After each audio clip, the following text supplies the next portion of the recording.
Meni Liverpool muxlislari kechirsin, lekin bu xabarni aytmasam bo'lmaydi. Muhammad Salah qishki transferlar oynasida Liverpooldan ketishga har qachongidanda yaqinroq turibdi. U oxiri yorildi va sizga hozir hammasini batafsil aytib beraman. Siz esa shunaqangi tezkor yangiliklardan qolib ketmasligi uchun kanalimga obuna bo'lasiz. Unda boshladik.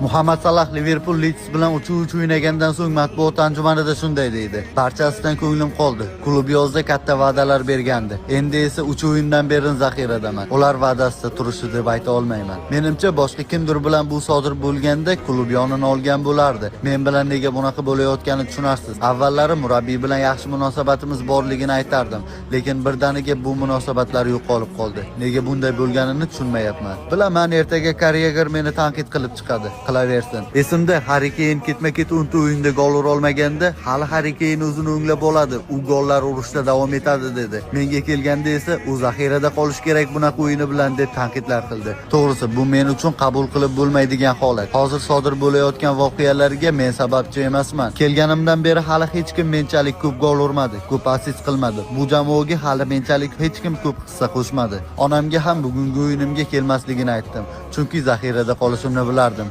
Unga keyingi o'yinimga kelishini aytdim, chunki u o'yinim Liverpooldagi so'nggi uchrashuvim bo'lishi mumkin. Xo'sh do'stlar, siz nima deb o'ylaysiz? Salah rostdan ham Liverpooldan ketadimi? O'zi umuman olganda siz qaysi jamoani muxlisisiz va Salahni hozirgi formasida muxlislik qilayotgan jamoangizga kelishini xohlarmidingiz? Fikrlaringizni kommentariyada qoldiring.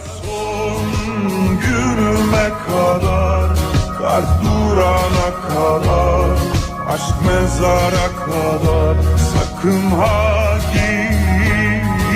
gitme. Son günüme kadar, kalp durana kadar, aşk mezara kadar.